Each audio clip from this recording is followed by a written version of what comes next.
Hey, pray with me today. Pero before that, may tanong ako. Na-check mo na ba lately ang puso mo? Kasi pride, sometimes hindi natin agad napapansin. Hindi siya laging loud. Minsan tahimik. Minsan pa nga mukhang humble. Akala natin ng pride yung mayabang magsalita, nagyayabang sa achievements, o feeling superior.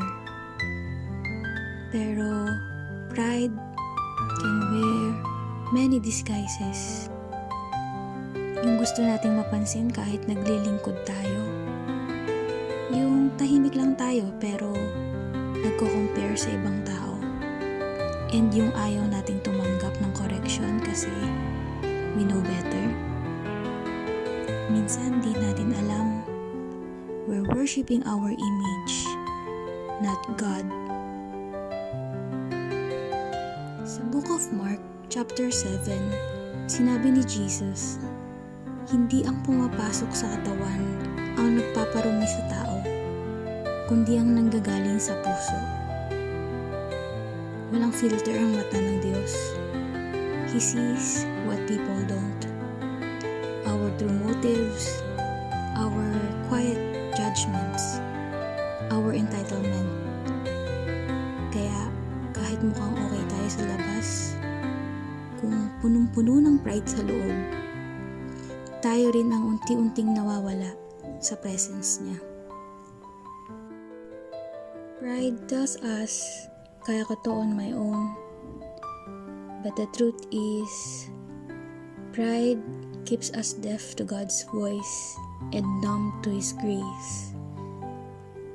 Nakakahiya man aminin pero sometimes, pride keeps us from praying, from saying sorry, and from changing. Pero buti na lang, God still reaches out. Kahit may pride pa tayong di natin nabibitawan, God invites us to come back to the heart of worship, to a surrendered life, and He doesn't cancel us. He transforms us.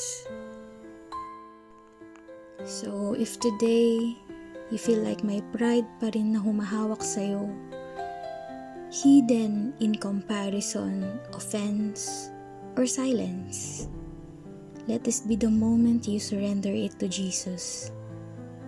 Let's pray together and let Him break what needs to be broken and rebuild what needs to be whole. Samahan mo ako sa panalangin.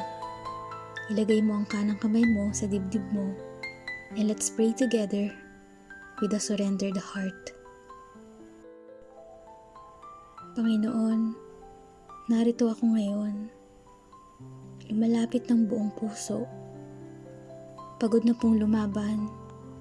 Pagod na rin magpanggap na okay lang. Kaya ngayon, I surrender everything to you. Lahat ng pride, lahat ng doubts, lahat ng fears, lahat ng plans, at lahat ng pain. Lord, I lay them down at your feet.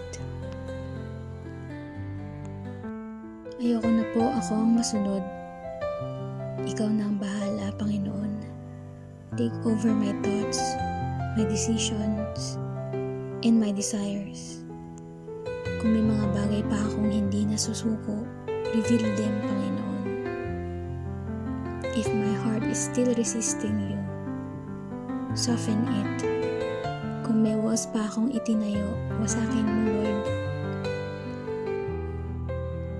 Teach me how to truly trust you, to walk by faith, not by control, to listen more and strive less, to choose humility over pride, and to obey even when it's uncomfortable. Lord Jesus, I don't just want you to be part of my life. I want you to be my life. Be my King, be my Shepherd, Be my Savior, be my all. I surrender, I trust, I rest in you alone.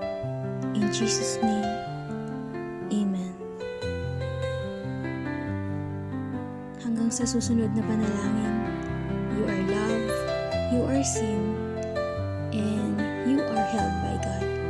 God bless you, and Jesus loves you.